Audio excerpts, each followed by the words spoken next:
Friends, welcome back to my channel. তো আমার আজকের ভিডিওটি হলো Mumbai to Kharagpur journey full video. তো পুরো ভিডিওটা তোমাদের সঙ্গে শেয়ার করব, সঙ্গে থাকো, দেখতে থাকো। তো দিনটা ছিল 6 নভেম্বর 2024। তো যথারীতি আমি ব্যাগপত্র সব কিছু গুছিয়ে নিয়ে ভোর ভোর রেডি হয়ে গিয়েছিলাম। তো আমার দিদি ওলা বুক করে দিয়েছিল, তো গাড়ি ঠিক টাইম মতো এসেও গিয়েছিল। এই যে আমার জামাইবাবু ব্যাগপত্র সব ওঠাচ্ছে। তো ওই ভোরবেলা আমরা এখন বেরিয়ে যাব সিএসটির উদ্দেশ্যে। তো আমার গাড়ি ছেড়ে দিয়েছে। আর আমার এই রাস্তাটা আপনারা তো সবাই আমার বাকি ভিডিওগুলোতে নিশ্চয়ই দেখেছেন। এই 1 মাসে আমার এই রাস্তাটা খুব পরিচিত হয়ে গিয়েছিল। তো সত্যি কথা বলতে ভীষণ ভীষণ ভীষণ মন খারাপ নিয়ে আমি চলে যাচ্ছি। মানে এতদিন ছিলাম, 1 মাস কিভাবে কেটে গেল বুঝতেই পারিনি। তো আজকে সবার খুব মন খারাপ। আমার বাবু তো বেরোয়নি বাড়ি থেকে মন খারাপ বলে। আমি জানি আমি চলে যাওয়ার পরও কাঁদবে, কিন্তু যাই হোক, ও আর আমি যখন বেরোই তখন আর বেরোয়নি। তো বেরিয়ে যাচ্ছি খুব ভারাক্রান্ত মন নিয়ে। কি করব, বাড়ি তো ফিরতেই হবে, কোনো জায়গাতে তো আর থেকে যেতে পারি না, প্রত্যেককেই যে যার নিজের কাজে ফিরতে হয়। তো এখন চলে যাচ্ছি আমরা হাই রোড ধরে সিএসটির উদ্দেশ্যে।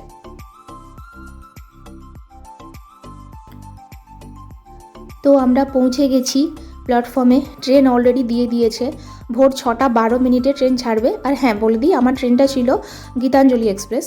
তো আমি যাওয়ার সময় দুরন্তে গিয়েছিলাম, আমার ফেরার ট্রেনটা গীতাঞ্জলিতে ছিল। তো ট্রেন দিয়ে দিয়েছে যথারীতি। এবারে ব্যাগপত্র নিয়ে এবার ট্রেনের ভেতরে উঠব। তো আমার টিকিট ছিল এসি 2 টায়ারে, সম্ভবত টিকিট নাম্বার ছিল 32। তো ভেতরে যাব। এই দেখুন সবাই এসে গিয়েছে মোটামুটি, যে যার ব্যাগপত্র রাখতে গোছাতেই ব্যস্ত। তো আমিও যাচ্ছি, আমার ব্যাগপত্রগুলো এবার সুন্দর করে গুছিয়ে রাখবো। তো আমার জামাইবাবু অলরেডি ওপরে উঠে গেছে, গিয়ে আগেই ব্যাগটা রেখে দিয়েছে। এই যে এখানটায় আমার সিট পড়েছে। তো আমার ব্যাগপত্র সব ভালো করে গুছিয়ে রাখা হয়ে গেছে। তো ট্রেন ছাড়ারও সময় হয়ে এসছে।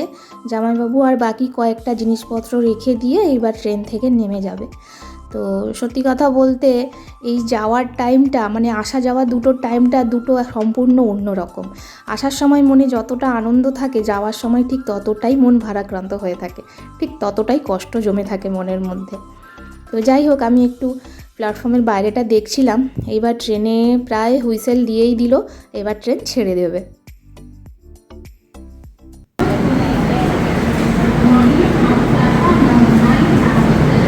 বাই।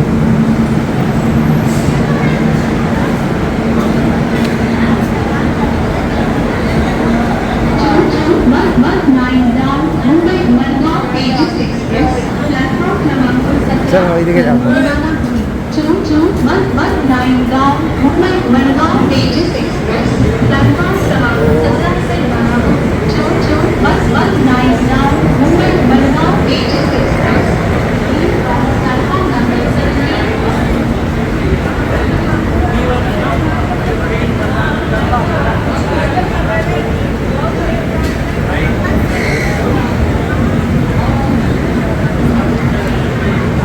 তো সিএসটি ক্রস করে আমরা এবার বেরিয়ে যাচ্ছি।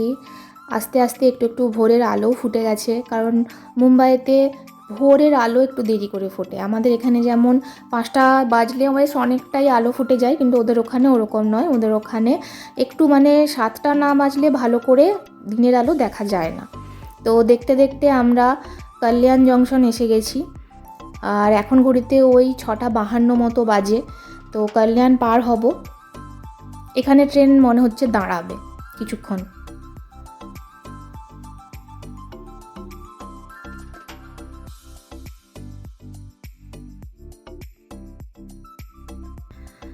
তো ট্রেন এবার ভালোই স্পিডে যাচ্ছে, বেশ অনেকটা রাস্তা আমি চলেও এসেছি।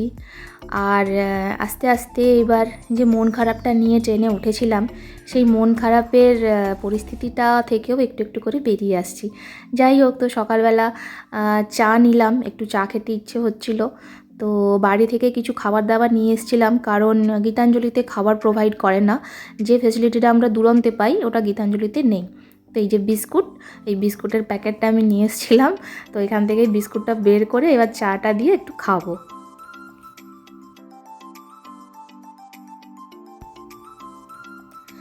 বাড়ি থেকে খাবার দাবার সব নিয়ে আসতে হয়েছে।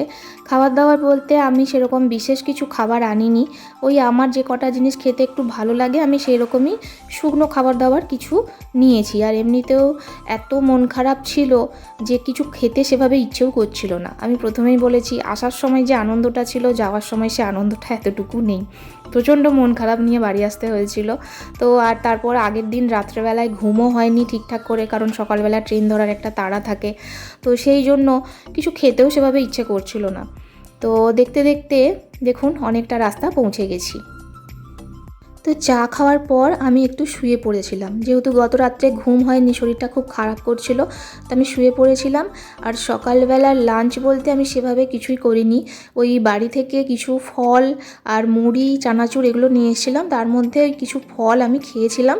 আর তারপরে আবারও ঘুমিয়ে গিয়েছিলাম, কারণ শরীরটা এত খারাপ করছিল যে আর উঠতেই ইচ্ছে করছিল না। তো দেখতে দেখতে বিকেল হয়ে গিয়েছে, আমি সেই যে ঘুমিয়েছিলাম এই ঘুম থেকে উঠলাম। সূর্য দেখুন প্রায় অস্ত যায় যায় অবস্থায়, এই সব আমার ঘুম ভাঙলো। তো এরই মধ্যে অনেকগুলো স্টেশন পার হয়ে গিয়েছে, যেমন ইগতপুরি, ভুসাবল, এই স্টেশনগুলো কিন্তু পার হয়ে গিয়েছে, যার ভিডিও ক্লিপ আমি নিতে পারিনি।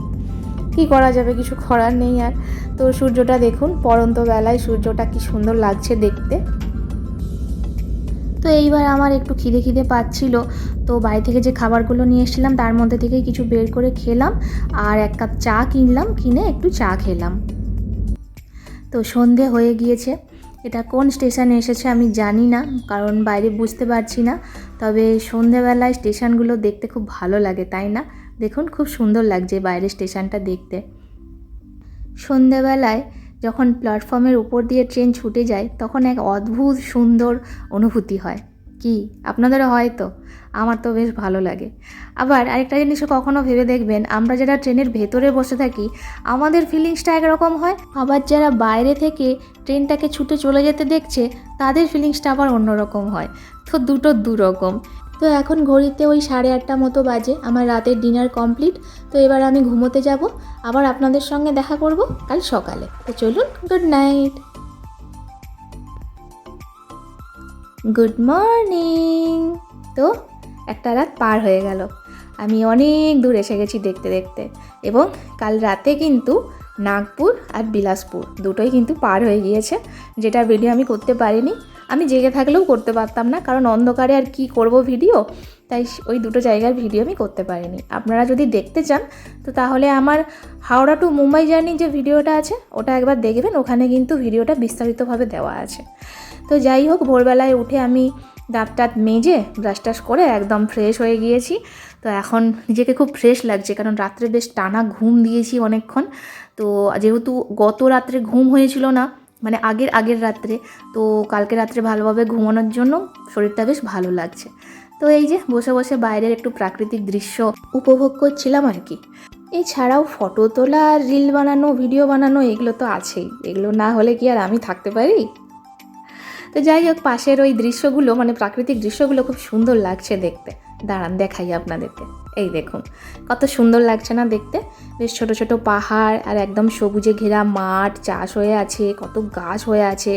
ট্রেনে যেতে যেতে আর কিছু হোক না হোক এই প্রাকৃতিক সৌন্দর্য উপভোগ করা, আর তার সঙ্গে স্লো মোশনের কিছু গান শোনা, বিশেষ করে 90s সং আমার তো দারুণ লাগে, মানে খুব রোমান্টিক লাগে। আপনাদের কেমন লাগে জানাবেন কিন্তু কমেন্টে, হ্যাঁ। তো এই যে আমার সামনে একজন ভদ্রমহিলা বসেছিলেন, উনিও খড়গপুরে নামবেন, উনি ওখান থেকে ঘাটাল যাবেন। তো ওনার সঙ্গে একটু গল্প করছিলাম, এই যে উনি কিছু কিনছিলেন বোধ হয় তখন। আর এই যে আমার সিট দেখুন, ওই যে ব্যাগ রাখা আছে ওইখানে আমার সিট, আমি ওনার সঙ্গে কথা বলবো বলেই এদিকে এসেছিলাম। তো ওই বৌদি বলছিলেন যে রাত্রের খাবার ওনার ভালো লাগেনি, উনি প্যান্ট্রি কার্ট থেকে খাবার কিনেছিলেন, প্যান্ট্রি কার্ট থেকে যে খাবারগুলো দিতে আসে আর কি, মানে বিক্রি করতে আসে, তো সেগুলো উনি কিনেছিলেন, খাবার কোয়ালিটি মোটেই ভালো ছিল না। তো ওই জন্য উনি সকালবেলা ওই দাদার কাছ থেকে মনে হয় কিছু খাবার দাবার কিনছিলেন। যাই হোক, আমি বাড়ি থেকে যে খাবার দাবারগুলো নিয়ে এসেছি আমার ওগুলোতেই হয়ে যাচ্ছিলো, কারণ আমি এমনিতেই খুব মিতাহারি, আমি খুব কম খাই, আমি বেশি খাই না, তো টুকটাককেই আমার হয়ে যাচ্ছিলো। আর যদি টুকটাক প্রয়োজন হচ্ছিলো তো ওই প্যান্ট্রি কার্ট থেকে অনেক খাবার দাবার আসে, এমনি অনেক কিছু ওঠে, তো ওখান থেকে কিনেই মোটামুটি কাজ চালিয়ে নিচ্ছিলাম আর কি। ট্রেন চলে যাচ্ছে আপন গতিতে, আমিও বসে বসে আর সময় কাটাতে পারছি না, কি করব। আচ্ছা, আরেকটা কথা বলে রাখি, মাঝে মাঝে আপনারা হয়তো দেখবেন ভিডিওটা ছোট্ট হয়ে যাচ্ছে, এটা আমার নিজেরই ভুল। ফোনটা আমি মাঝে মাঝে ভুল করে লম্বা দিকে ধরে ফেলছি, মানে ফোনটা উল্টো দিকে ধরা হয়ে যাচ্ছে, যে কারণের জন্য ভিডিওটা ছোট হয়ে যাচ্ছে। এগুলো আপনারা একটু অ্যাডজাস্ট করে নেবেন, কারণ এত বড় ভিডিও বানাতে বানাতে না সব সময় মাথায় থাকে না, তো ওই জন্য দু এক জায়গায় আপনারা আরও দু এক জায়গায় হয়তো দেখতে পাবেন, এগুলো একটু প্লিজ অ্যাডজাস্ট করে নেবেন। হ্যাঁ, তো ট্রেনের স্পিড অনেকটাই কমে গিয়েছে, সামনে স্টেশন আসছে। আমার যতদূর মনে হচ্ছে আদিত্যপুর ঢুকছে, কারণ এর পরেই আসবে টাটা, কারণ টাটার আগেই আদিত্যপুর আসে।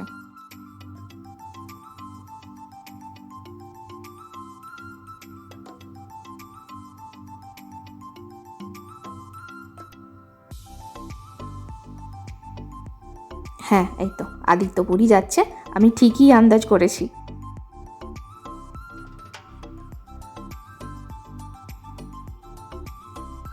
তো আদিত্যপুর থেকে বেরিয়ে গেছি, এবার ট্রেন ভালোই স্পিডে যাচ্ছে। তো এর মাঝখানে আমি একটু সকালবেলার খাওয়া দাওয়া কিছু সেরে নিলাম, কারণ আমার বেশ খিদে পেয়ে গিয়েছিল। তো দেখতে দেখতে ওই খাবার খেতে খেতেই বাইরে তাকালাম, দেখলাম নদী ক্রস হচ্ছে, তো বুঝতে পারলাম এটা হচ্ছে খড়কাই নদী। আমরা সবাই জানি টাটা আসার আগে খড়কাই নদী পার হতে হয়, তো সেই নদী পার হচ্ছি। এবার টাটানগর ঢুকে যাব আর কিছুক্ষণের মধ্যেই।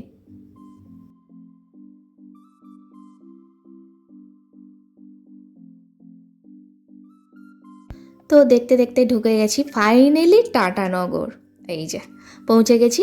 তো ট্রেন এখানে বেশ কিছুক্ষণ দাঁড়াবে, যেটা বুঝতে পারলাম এবং শুনতে পেলাম অনেকের কাছ থেকে। তো এই টাটানগর এলে সবার প্রথম তো মাকে ফোন করি, আর দ্বিতীয়ত টাটানগর এলে পুরনো কথা কিছু মনে পড়ে যায়। কেন মনে পড়ে, তার কারণ টাটানগরে আমার মামা বাড়ি। তো আগে ছোটোবেলায় মামা বাড়ি আসতাম, এখন অনেক দিন হয়ে গেছে, প্রায় অনেক দিন বললে ভুল হবে, অনেক বছর হয়ে গেছে। দাদু মারা যাওয়ার পর থেকে মামা বাড়ি আর আসা হয় না সেভাবে। মামারা যে ডাকে না তা নয়, সবাই ডাকে, কিন্তু কি বলুন তো, সময় হয়ে ওঠে না। মানে আমরা ছোটোবেলায় যতটা ফ্রি ছিলাম এখন তো আর ততটা ফ্রি নেই, এখন সবাই যে যার কাজে ব্যস্ত, তাই সেইভাবে সময় করে উঠতে পারি না। আর মায়েরও বয়স হয়েছে, মাও যে হুট করে বলবে আর বেরিয়ে পড়বে সেটাও মায়ের দ্বারা আর হয় না। তো এই সব মিলিয়ে আর মামাবাড়ি আসা হয় না। ওই সম্পর্কটা এখন ফোনের মধ্যেই শুধু রয়ে গেছে, ফোনে কথা হচ্ছে, কিরে কেমন আছিস, কী করছিস, এই বলে বলেই সম্পর্ক টিকিয়ে রাখতে হচ্ছে। আগেকার দিনের মতো সেই যে বাড়িতে আসা যাওয়া, খাওয়া দাওয়া করা, এই জিনিসগুলো এখন সত্যি কথা বলতে অনেক কমে গেছে। তো আমি একটু ট্রেন থেকে নিচে নেমেছিলাম, এখানে যেহেতু অনেকক্ষণ দাঁড়াবে, তো বসে বসে পা কোমর ব্যথা হয়ে গেছিলো, ভাবলাম নিচে নেমে একটু ঘুরে আসি। আর এই যে আমার ট্রেন দেখুন দাঁড়িয়ে আছে। তো ট্রেনটা কিন্তু বেশ বড়, মানে গীতাঞ্জলি ট্রেনটাতে বেশ অনেক বগি আছে, যা দেখলাম বেশ ট্রেনটা অনেক বড়।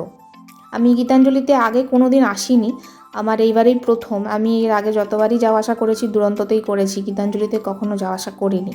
তো খারাপ নয়, ট্রেনটা কিন্তু ভালোই স্পিড দিয়েছে, এখনও পর্যন্ত ভালোই চলছে।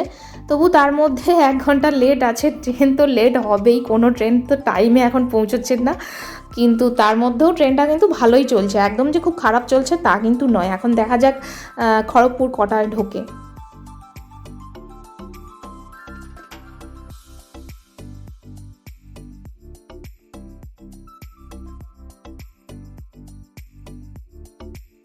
তো আমি আর বাইরে বেশিক্ষণ দাঁড়িয়ে থাকলাম না, ভেতরে গিয়ে সিটে বসে পড়লাম, কারণ ট্রেন এবার ছেড়েও দেবে। তো ফাইনালি ট্রেন টাটানগর থেকে ছেড়ে দিয়েছে, তো চলে যাচ্ছি। এর মাঝখানে মাকে একবার ফোন করেছিলাম, মার সঙ্গে কথাও হয়েছে। আর বাড়িতে তো ফোন চলছেই, সেই ট্রেনে ওঠা থেকে যতক্ষণ না বাড়ি পৌঁছচ্ছি ততক্ষণ পর্যন্ত একবার মায়ের বাড়ি থেকে একবার দিদির বাড়ি থেকে ফোন আসতেই গেছে বারবার।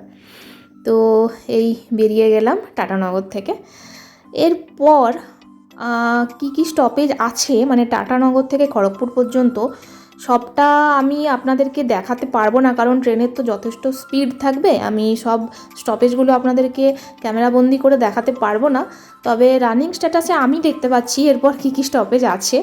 তো আপনারা একটু পরে যখন ভিডিওটা দেখবেন তখন একটু দেখে নেবেন গুগলে সার্চ করে, যে টাটা থেকে খড়গপুর পর্যন্ত কি কি স্টপেজ পড়ে।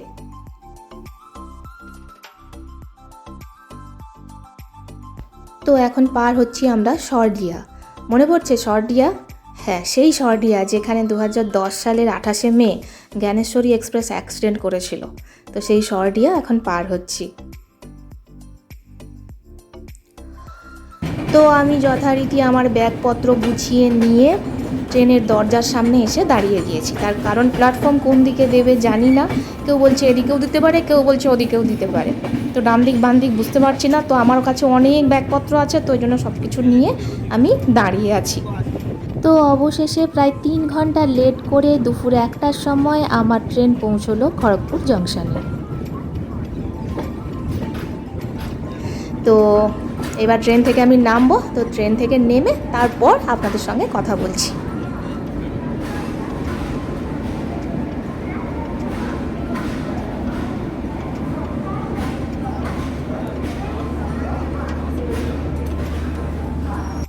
তো সব ব্যাগপত্র খুব ভালোভাবে গুছিয়ে নিয়ে আমি ট্রেন থেকে নেমে গিয়েছি। এই যে আমার ট্রেন।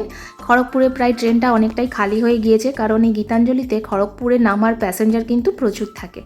এই যে আমার পুরো ট্রেন একবার দেখে নিলাম। 24 ঘন্টা আমরা যখন কোনো ট্রেনের মধ্যে থাকি তখন ট্রেনটা কিন্তু একদিনের জন্য বাড়ির মতো হয়ে যায়, তখন ট্রেন থেকে নেমে আসতেও মন খারাপ করে। তো যাই হোক, ট্রেন এবার ছেড়ে দেবে, অনেকক্ষণ দাঁড়িয়ে আছে।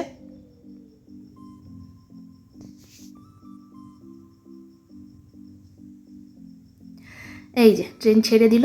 এই ট্রেন এবার চলে যাচ্ছে হাওড়া, কারণ এই ট্রেনটার লাস্ট স্টপেজ কিন্তু হাওড়াতে। তো আমি এবার ট্রেনের পাশ দিয়ে হেঁটে হেঁটে যাচ্ছি, ওভারব্রিজে উঠব। এই ওভারব্রিজে আমি উঠে গিয়েছি। আর এখানে আসতেই সবথেকে প্রথমে আমাকে যে প্রবলেমটা ফেস করতে হয়েছে সেটা হচ্ছে বিভৎস গরম। ওয়েস্ট বেঙ্গলে যে এত গরম হবে আমি ভাবতে পারিনি, কারণ আমি এসেছি নভেম্বরের 7 তারিখে, আর এখানে ওয়েদার জঘন্য। আমি বম্বেতে যতদিন ছিলাম ওখানে এত গরম ছিল না, এখানে বিচ্ছিরি টাইপের একটা গরম, আর আসা মাত্রই আমার মুখে লাল লাল র্যাশ বেরিয়ে গেছে। মানে এটা হওয়ারই ছিল, তার কারণ ওখানের ওয়েদার একরকম আর এখানকার ওয়েদার একরকম। আমি এতদিন 1 মাসে ওখানের ওয়েদারে অভ্যস্ত হয়ে গিয়েছিলাম, আর এখানের ওয়েদারে অভ্যস্ত হতে আমার আরও 1-2 সপ্তাহ টাইম লাগবে। তো যাই হোক, ওভারব্রিজ থেকে এবার নিচের দিকে নেমে যাচ্ছি। ওখানে পার্কিং লটে আমাদের গাড়ি আছে, তো আমি সোজা যাব, গিয়ে ওখানে গাড়িতে উঠবো।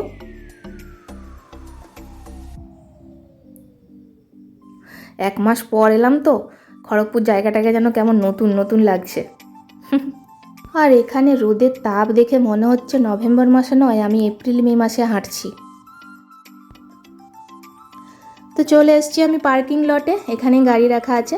এই যে সামনের লাল গাড়িটি, এই গাড়িটিতেই আমি বাড়ি যাব। তো আগে ব্যাগপত্রগুলো ভালো করে গুছিয়ে রাখবো, তারপর গাড়িতে উঠে সোজা পাঁশকুড়া।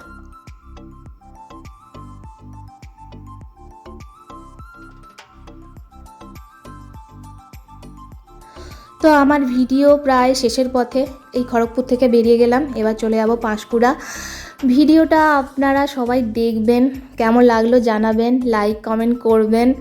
আর এই ভিডিওটা সত্যি কথা বলতে আমি অনেক লেট করে ফেলেছি ভিডিওটা দিতে বা তৈরি করতে, কারণ আমি বম্বে থেকে ফিরে আসার পর আমি এতটাই কাজে ব্যস্ত হয়ে গিয়েছিলাম, এই ভিডিওটা আমার আর বানানো হয়ে ওঠেনি। আমি খুবই ব্যস্ত হয়ে গিয়েছিলাম, এবং এর মাঝে আরও অন্যান্য অনেক ভিডিও বানানোর ছিল যেগুলো সেই সময় না বানালে হয়তো হতো না। তো সেইগুলো করতে করতে এতটাই টাইম অতিবাহিত হয়ে গেছে যে ভিডিওটা আর বানানো হয়নি। তো ফাইনালি ভিডিওটা বানিয়ে উঠতে পারলাম। যাই হোক, আপনাদের সঙ্গে আমার আবার দেখা হবে আমার নতুন কোনো ভিডিওতে। ততক্ষণ আপনারা সবাই খুব ভালো থাকবেন ও সুস্থ থাকবেন। ততক্ষণের জন্য চলুন, টাটা, বাই।